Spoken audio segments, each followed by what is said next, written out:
Hi, everybody, and welcome back to Ghost. When we left off, we were still in the middle of chapter 4, and he's just had an epic fall. So he's tired, he's exhausted. He's kind of fighting a little bit with this kid named Lou, who's also a newbie on the team.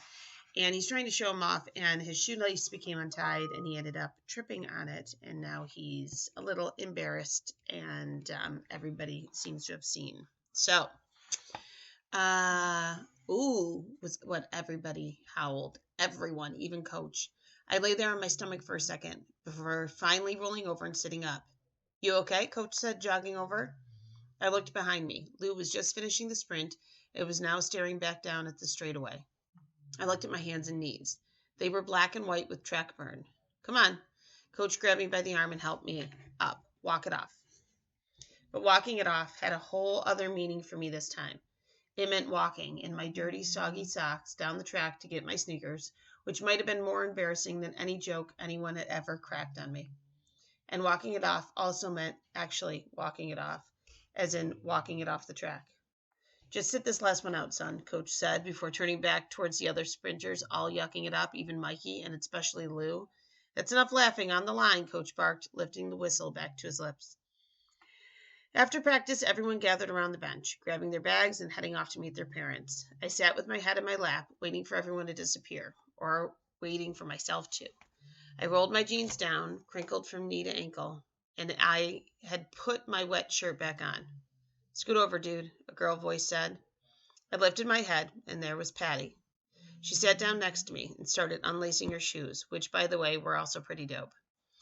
I looked straight ahead, out at the track, those stupid white lines teasing me like everybody else. Don't worry about today, Patty said sweetly. You ain't the first person to crash out like that. She eased her heels out of her shoes, and you won't be the last. I glanced over at Coach, who was standing off to the side talking to Sonny, and the man standing next to Sonny, who I figured was his father. He looked like a businessman.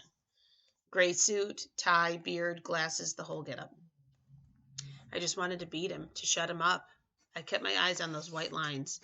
I didn't want Patty to see whatever might be showing on my face. Who, Lou? She asked, her voice brightening up, happy like this was some kind of joke. Don't pay that fool no mind.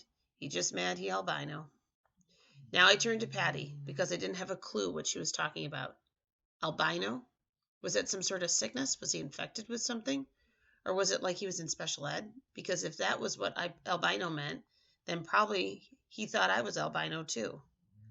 Albino? I repeated. Yeah, she replied. She must have sensed I was clueless because she continued. Wait, you don't know what albino is? I shook my head. Then Patty shook hers. So it's basically when you're born without the brownness in your skin, she explained. That lady who be cheering for him all crazy at practice, that's his mother. The woman was my complexion, medium brown.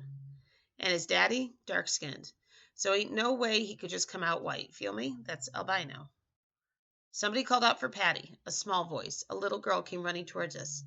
So yeah, Ghost, right? Patty said, standing up. Yeah. That's why Lou acts like that. Trust me, I know. I used to go to school with him. He was picked on crazy until he started running track. Matter of fact, kids used to call him Ghost, Patty explained. The little girl had finally reached us. She threw her arms around Patty and squeezed tight. Ghost, this is my baby sister Madison. Madison looked at me. Hey, Madison, I said. She did a weird wave, just jabbed her arm up and snapped down real quick. Then she buried her face in Patty's stomach. She was probably freaked out by my name. Okay, let's go, Patty said, looking over at the white woman. Momley's waiting for us. Then she looked at me and said, and before you start wondering if I'm reverse albino or something, me and Madison are adopted, so no need to be weird about it, okay? Oh, I wasn't, I stammered, trying to pretend like the whole reverse albino thing didn't just pop right in my head the second she called out to the white lady and called her Momley, which was obviously one of those mom nicknames. I don't know, like Ma or something. It's cool, Patty said, smiling. She picked up her bag and threw it over her shoulder. Then she bent down and lifted up her sister, holding her tight to her hip, and then left. Once Patty hobbled past Coach, Sonny, and her dad started walking with her. Sonny turned around awkwardly and threw his hand up in the air to me. Good job today, Ghost, he yelled, and even though I would normally think this was some kind of slick way of making fun of me, the look on Sonny's face and the way his voice sounded made me think that he really meant it. So I waved back and said nowhere near loud enough for him to actually hear me, thanks. That left me and Coach. When we got to his cab, I tossed my backpack on the floor in the back and slammed the door and lay down on the sticky leather. If you sit back there, I got to treat you like a customer, kid, Coach said, starting the car. I didn't say nothing. Coach turned around in his seat and glared at me. Okay, then, fine. I'm going to run the meter. If you're going to make me drive you home in silence, I might as well get paid for it. Still nothing from me. Not a word. Nothing to say.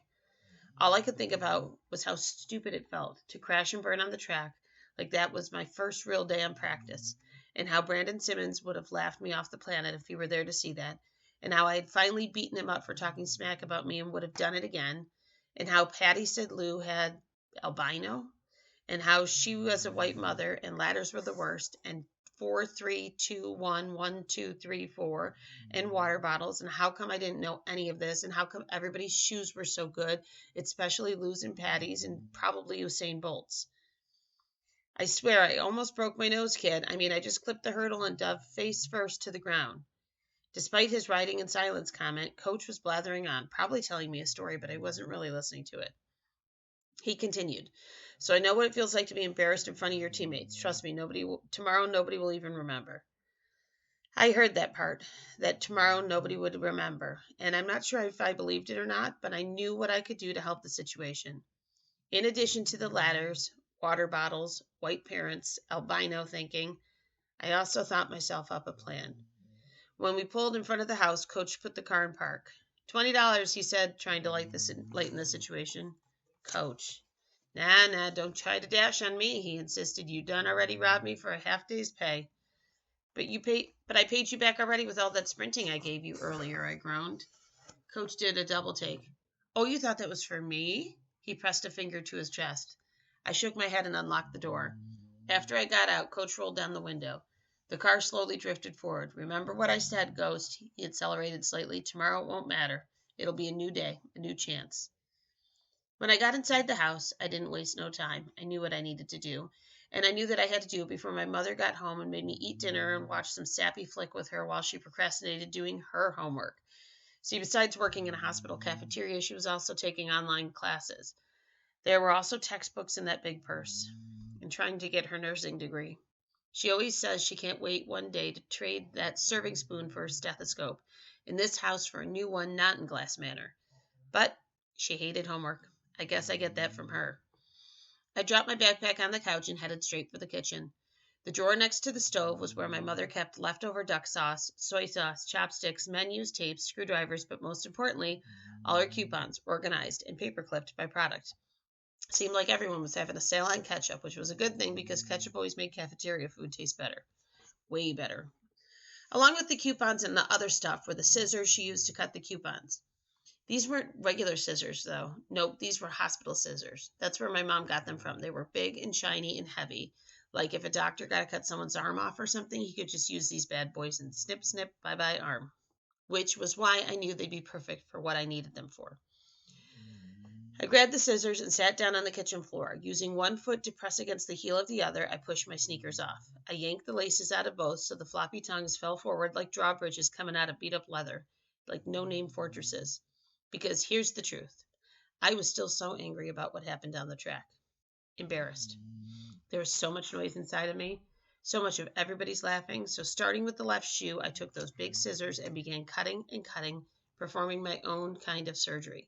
The blade sawing and slicing into the black leather until the high parts of my high tops were gone. And that's where we're going to end. So until next time.